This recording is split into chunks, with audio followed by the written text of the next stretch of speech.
Good afternoon, sir. Good afternoon, friends. Our patient, Mr. Falgune, 55-year-old gentleman, resident of Pune, school teacher, came with the chief presenting complaints of blackish discoloration of right third toe and swelling of right foot since 6 days. Patient was apparently alright 6 days back. When he started to notice blackish discoloration of his right third toe, which started after a trivial trauma to it. This blackish discoloration started distally and over a period of 6 days extended proximally to involve the entire toe. He also complains of the swelling of entire right foot, which also started after the trauma to the toe. He complains of fever and pain in the right foot while walking since 4 days. Patient also gives a history of reduced sensation in his both feet since 2 years, which actually started as a reduced touch and pain sensation in his bilateral toes. And over the next 2 years, it involved his whole feet and lower part of the bilateral legs with frequent slipping of chappals during walking. He has no history of claudications or rest pain, no history of chest pain or blurring of vision, no history of dilated veins in the legs or discoloration of the lower limb, no history of any spinal traumas or no history of erectile dysfunction. He's a known case of diabetes mellitus and he's on oral hypoglycemics since past 12 years and he's taking them irregularly. He's a chronic smoker, smoking since 30 years and smokes 1 pack daily. His bowel and bladder habits are normal, sleep pattern is normal. Past history, 1 year back patient underwent amputation of his 4th and 5th toes of the right foot due to some infection after a trivial trauma. Summary, 55-year-old gentleman, a school teacher with a history of diabetes mellitus, not on regular medication since 12 years, and history of smoking for 30 years, presented to us with a history of reduced sensation of the bilateral feet since 2 years and blackish discoloration of right third toe, with swelling of entire right foot in 6 days, since 6 days. Well, that's a good summary. And habit is single B, otherwise it look like rabbit. Yeah. Be careful.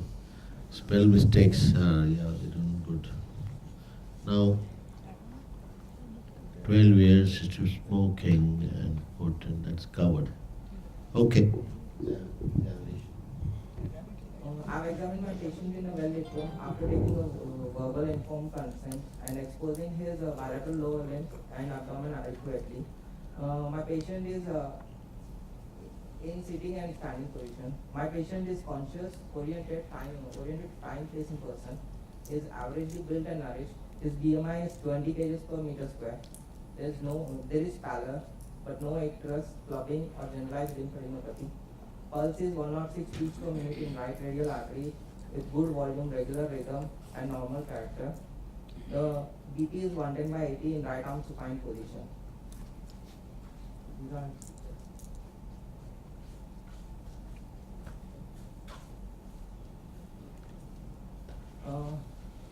I've done the local examination while the patient is sitting on the bed with stretched out limbs and feet resting on the hill. I've inspected both the limbs simultaneously. The left lower limb, the features of chronic limb ischemia are present like brittle nails, loss of subcutaneous fat, loss of hair, thin shiny skin, wasting of calf muscles, which are identified below the limb. Except for these changes, no other abnormality is seen in the left lower limb. The right lower limb, attitude of the limb is normal. There is blackish discoloration of entire third toe and seropurulent discharge coming out of the second web space. There is no clear line of demarcation. Swelling of the right foot is identified to be starting from the base of first, second and third toes and extending proximally till the ankle joint dorsally and involving the distal 2/3 of the foot over the plantar surface. And the swelling is sparing the heel. This is the picture.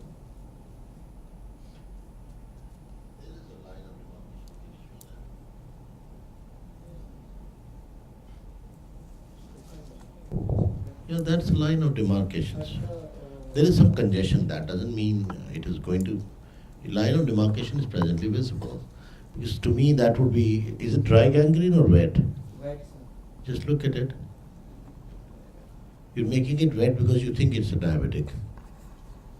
The smile says it all. You can look at it, there is a hypopigmented line. It's not a clear cut.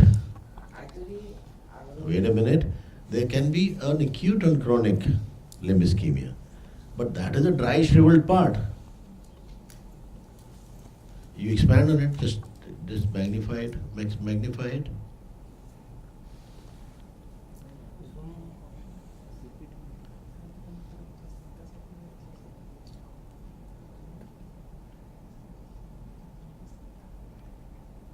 Shift it. Now tell me. It is a clear-cut line of demarcation, dear. The other toe has congestion happening. You will soon have a line of demarcation even there. There is a hypopigmented line that you can see. Proximal to that, there are other things that are happening. But this is dry and shriveled. It is looking dry and shriveled. It can happen. Don't try to. That's what I'm saying. Don't shoehorn an idea. There can be dry and wet gangrene in the same patient. Dry can become wet by infection also. So don't misunderstand the statement. Classically, the idea of finding out dry and wet is not anything but the diagnosis, the etiology we're looking at. So, a diabetic foot can have atherosclerosis with it, and you can have dry gangrene. the history actually. I am not saying in this case, I am explaining. Now, if there is a chronic limb ischemia due to whatever reason, there will be dry gangrene. If there is a secondary infection, it will become wet. The dead tissue, if it gets infected, it will start throwing discharge, but that part is already shriveled. Okay.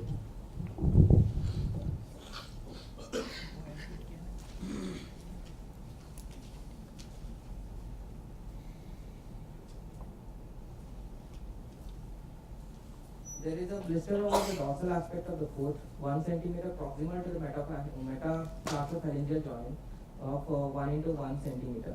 There is edema present over the first and second toes. Obliteration of the plantar arches is noted due to the swelling. Movement of right foot and toes are normal. Signs of chronic arterial insufficiency like brittle toes, toenails, loss of subcutaneous fat, loss of hair, wasting of right calf muscles is noted. On palpation, all the inspectory findings were confirmed during palpation. There is a rise in temperature of the right foot as compared to the leg above the ankle joint. There is tenderness over the third toe and over the swelling of the foot. There are no crepitations. Pulses of the lower limbs, right lower limb, the dorsal pedis artery, posterior tibial artery and the anterior tibial artery, popliteal artery are feeble as compared to the right femoral artery. Whereas the pulses of the left lower limb, dorsalis pedis artery, posterior tibial artery and the anterior tibial artery are feeble. Popliteal artery and the femoral artery pulses are well felt, with good volume, regular rhythm and normal character. Neurological examination, sensory examination, peripheral sensations like touch, pain, temperature and vibrations of both the limbs are reduced, whereas proprioception is retained. Motor examination, tone is normal, power in all muscle group is normal, which is 5/5. All deep tendon reflexes are normal. Systemic examinations, respiratory system, bilateral air entry is equal, no vesicular wet sounds. Cardiovascular system, both the heart sounds are felt normally, no murmurs. For abdomen is soft, non-tender, no organomegaly, no free fluid, bowel sounds are normal. So my diagnosis is a 55-year-old gentleman, a chronic smoker, is a case of a diabetic foot with a post-traumatic gangrene of the right third toe with chronic arterial insufficiency of bilateral lower limbs.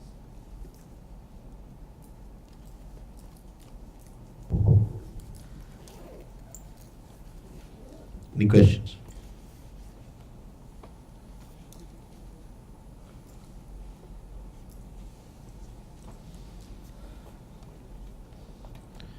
How do you know for sure it's post-traumatic gangrene? He gives a history that the blackish discoloration started after trauma. Actually, And you believe it? How does trauma produce black toes? that actually it should produce a wet touch. So this is not it. So don't go by him. So don't call it post-traumatic. Why do you have to? With dry gangrene, just with dry gangrene of right third toe. etiology, you don't know. I mean, diabetic foot patients, you have mentioned the neurological deficit, sleeping foot, they keep getting injured. But that doesn't mean everything that happens is due to that. They relate it to the trauma. Very similar to testicular tumor. You'll find that history of trauma in a lot of them. But that is simply drawing attention to the swelling. It's not a cause.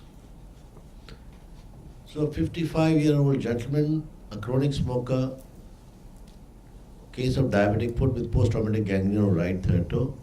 This is traumatic is gone. So diabetic foot with dry gangrene, right third toe, with features of chronic limb ischemia, both lower limbs. That's it. Clear? So I think by and large all parts. What did you say about the reflexes? Reflexes were normal. Are you sure? Did you mention them? When you say neurological examination, what all is included for diabetics? These are reflexes. The sensations, sensory examination. Yesterday I taught, no? What are the dermatomes of the lower limb? You can come in front and put your hand. Now start speaking.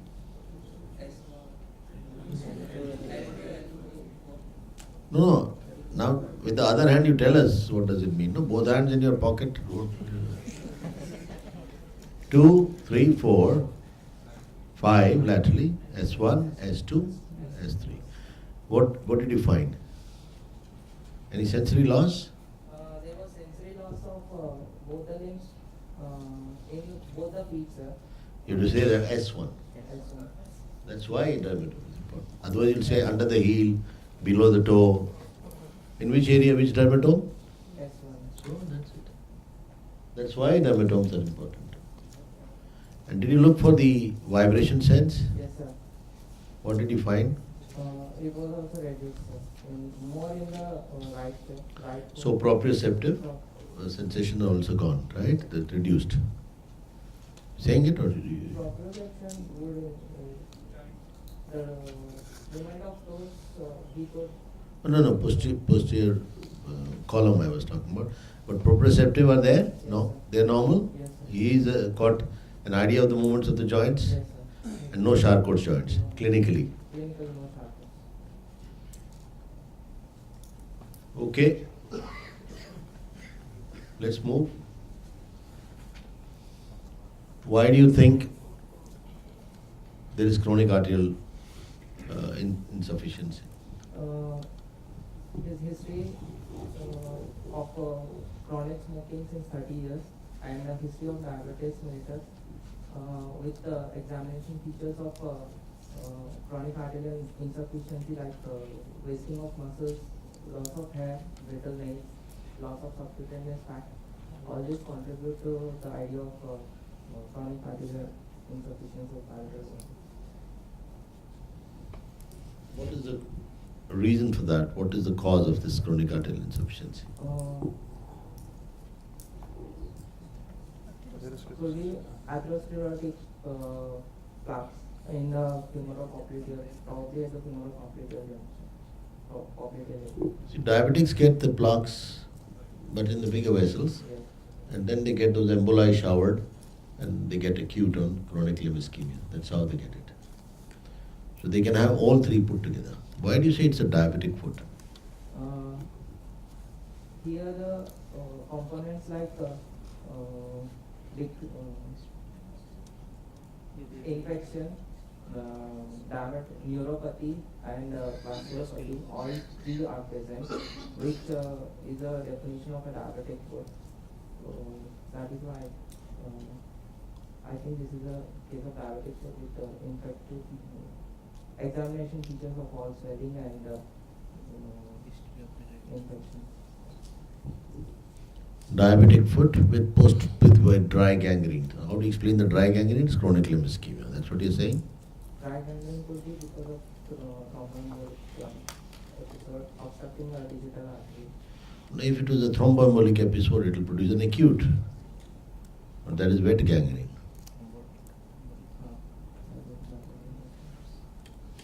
But you're giving a diagnosis of chronic limb ischemia. There's no problem there, so it can happen due to that. What is the bottom line in diabetic foot? How does it happen? Uh,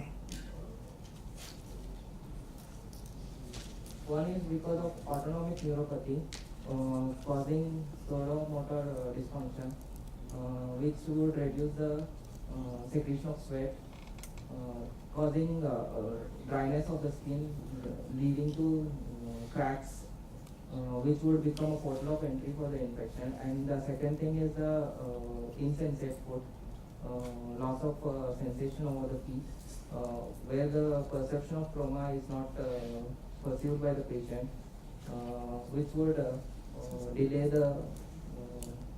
him, which would delay the. What are Charcot's joints? It is a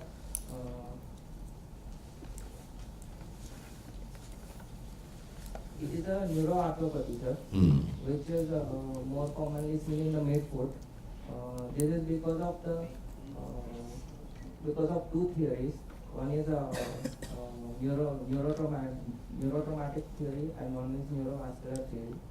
Neurotraumatic theory says that in an insensate foot, because of chronic microtrauma to the bones, the subluxation and microfractures could occur, which would cause subluxation and dislocation of the joints, most commonly in the midfoot. That can cause a Charcot's arthropathy. The other is neurovascular theory, which would say that because of autonomic neuropathy, there is an increased vascular supply to the lower foot, which proportionately increased vascular supply, which would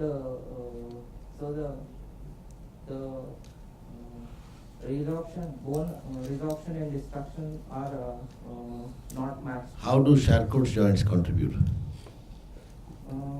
That would. So there is microangiopathy, neuropathy, arthropathy, which you missed. Arthropathy is also part of the diabetic foot. If that happens, the sense of the joint sense is gone. So the weight bearing is at awkward places, which lead to cracks and trauma, which leads to ulcers, and then blood sugar being high locally, but not enough insulin locally available. The infections don't heal. So the defense mechanism is down, the position sense is gone, so the trauma is likely, it will persist. In your case, trauma would heal, but in his case, the trauma won't heal. That is the difference. And it's mainly on account of the poor immunity. The resistance is dropped.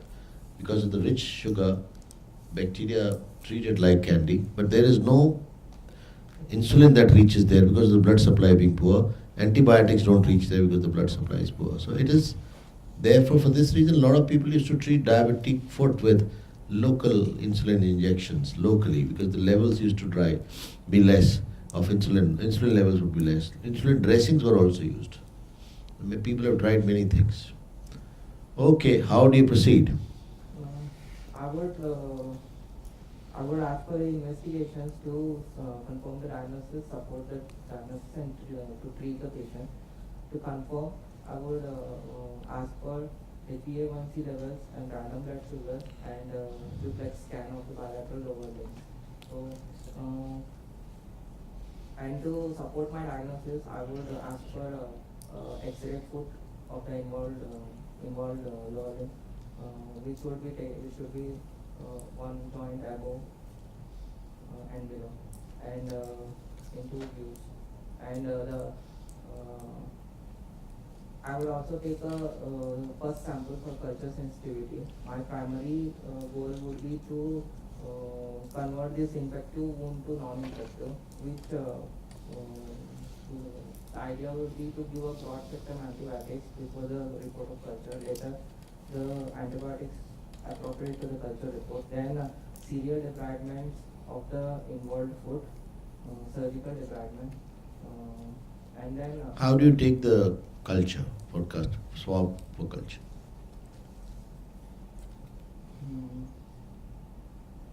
First, I would clean the area of battalion, and then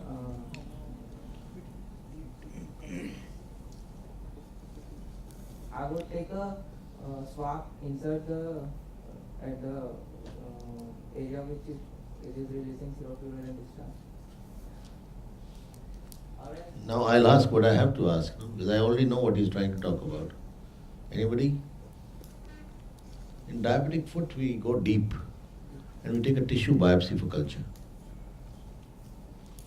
There are contaminants on the surface. There's nothing to find. So don't take pus swab. It will be a waste of time. You'll go deeper, take a tissue,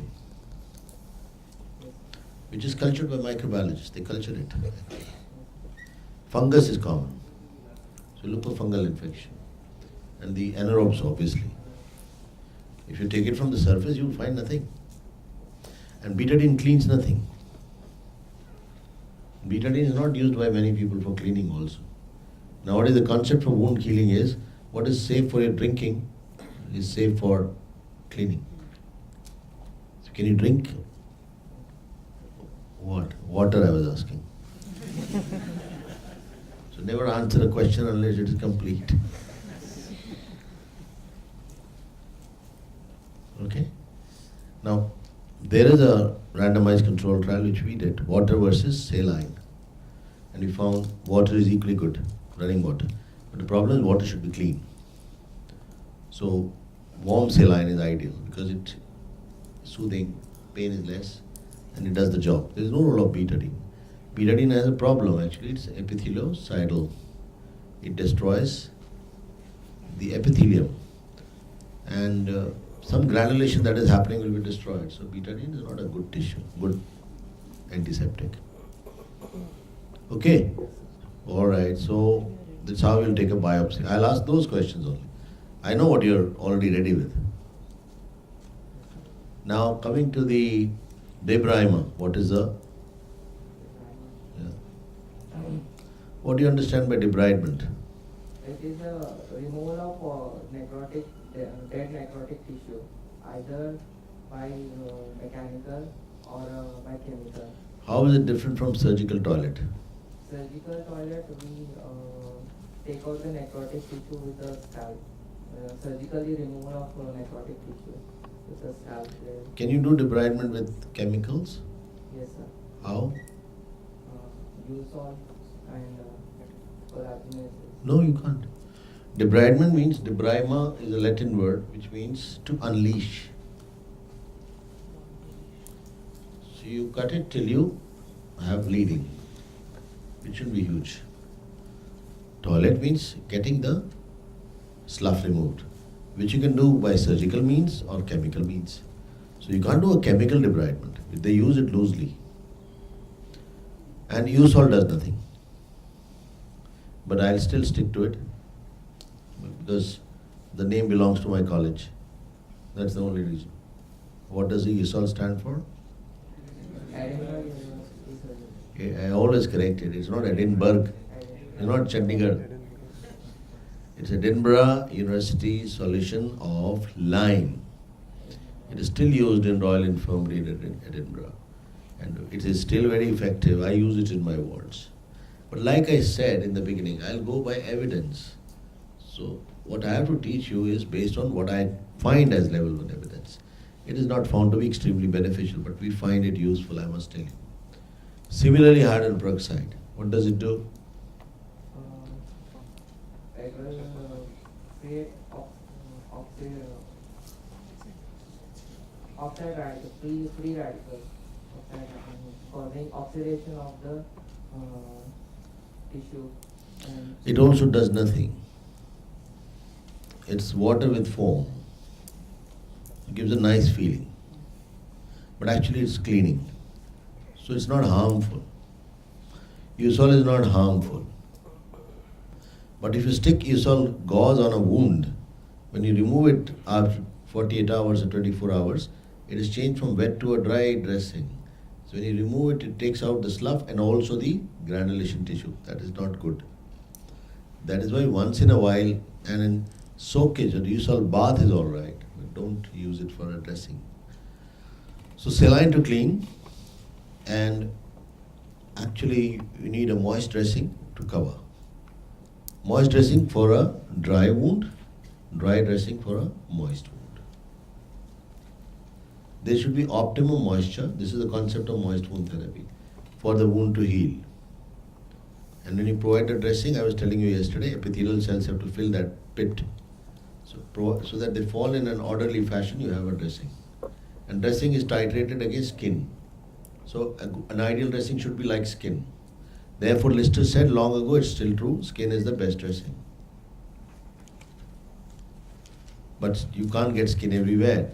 So you prepare the wound till you can put skin graft. But skin is the best dressing that you have. So an ideal dressing is compared with or titrated against skin. It should absorb, provide moisture, protect the wound against friction, trauma. It should be able to allow the exchange of gases, but not everything else. It should not it leaves water. Your skin leaves water, but doesn't take water. If you get into swimming pool, you won't bloat, but you can lose your sweat. So one way, that's how it is adjusted. Well, so you will do debrimer, regular dressings. You can use debrimer using harmonic, that instrument which has come, you can use to cut the dead tissue till it starts oozing, offloading. So management of the patient, management of the limb, and management of the wound. That's your answer. Investigations of the patient, investigation of the limb, investigation of the wound. That would have been the correct way to approach it. Now, after you've done everything, like for the patient, every investigation possible, limb, X-rays you have described very correctly, then to the wound. There you start with regular dressings, debrimer, and you would convert an infected wound into a non-infected. But offloading and proper footwear in a diabetic foot is very important. And when they sleep, sometimes they have these rats biting away their toes, because they have no sensation. And the sugar smells, that they come and eat it. They don't eat your toe. Why? But then the sugar is rich, so they can smell sugar. Therefore, they take a bite and patient doesn't know.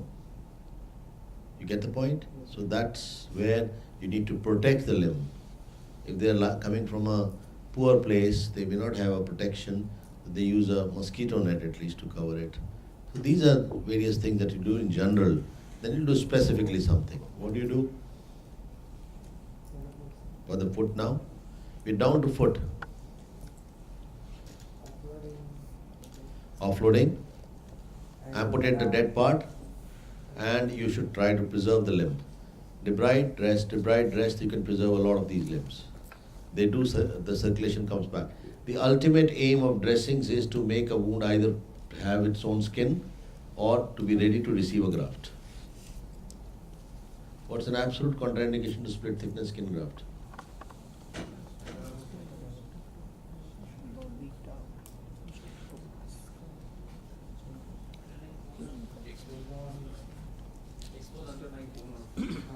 Let's look at suppose that is not the case. You don't put graft there. So indication, nothing absolute contraindication. Pseudomonas, Staph aureus, and take the mic. Beta hemolytic, streptococcus, pneumococcal. Write all three and cut the first two. Staph aureus and Pseudomonas are not an absolute contraindication. Streptococcus.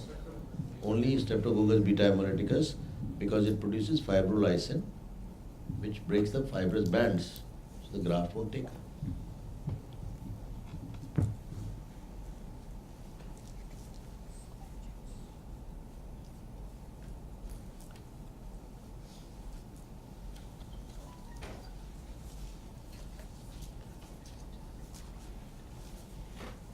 What is split thickness skin graft?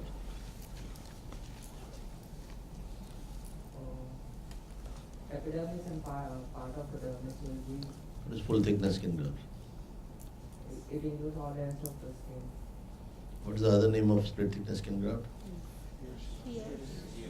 Thiersch. And the full thickness? Disadvantages of Thiersch graft. It gives a less cosmetic appeal than a full thickness. When contractor is more and Can't be put on tendons and bones, not protective, cosmetically poor. The only advantage is take up is good, Take up. and you can take a large amount. Full thickness cosmesis is good, take up is poor. And you can't get a large full thickness because you'll have to supplement it. That's the difference.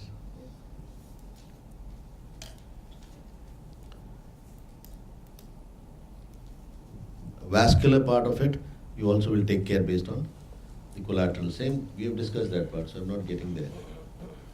And when do you amputate?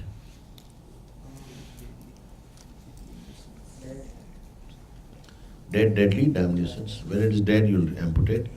Deadly, therefore X-ray is important. Soft tissue, they can have gas. How would you know you need to amputate or do you need to just do fasciotomy? Based on gas. How would you know?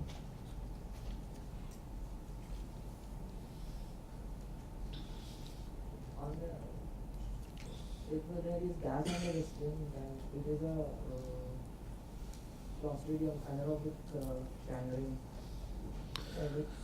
Sir, it is not that simple, no? Otherwise I wouldn't ask you. If the underlying surface like bone. No.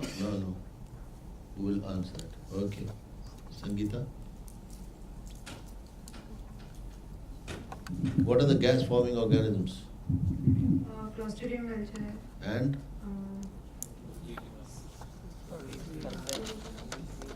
Some streptococcal species also.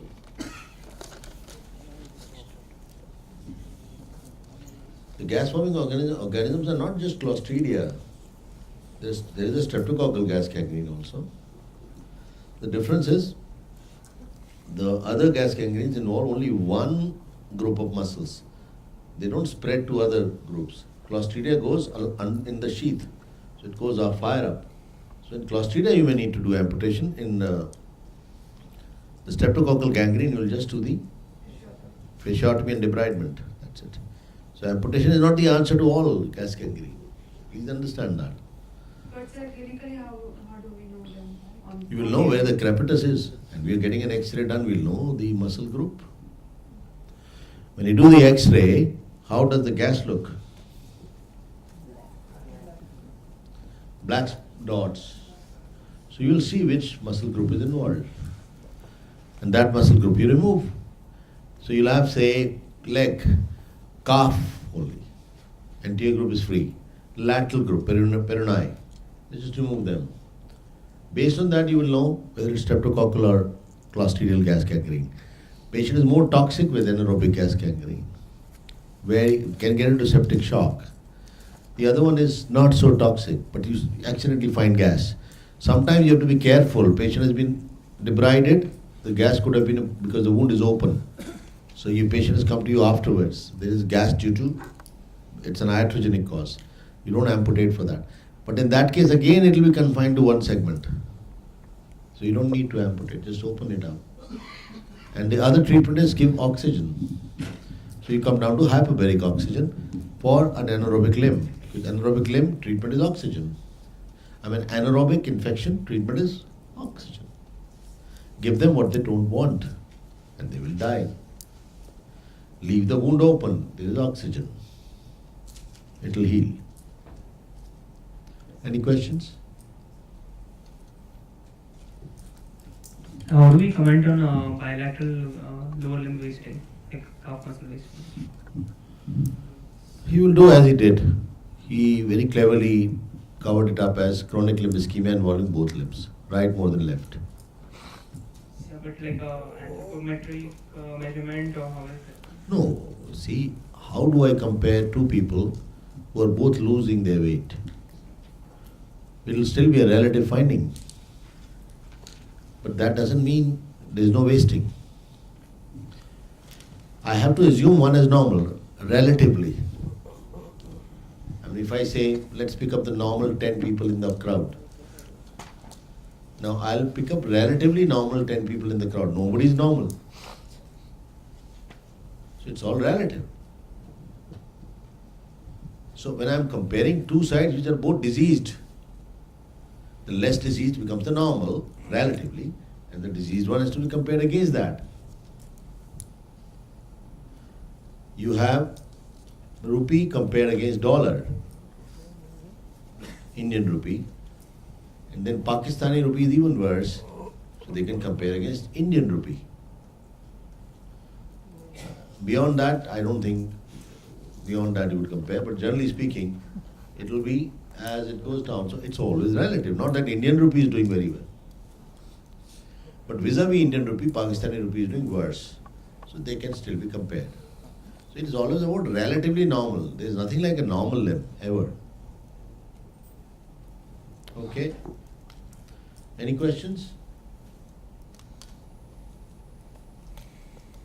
Diabetic foot, peripheral vascular disease, vascular limb, they're always a challenge. You did well, actually, as far as both the challenges are concerned.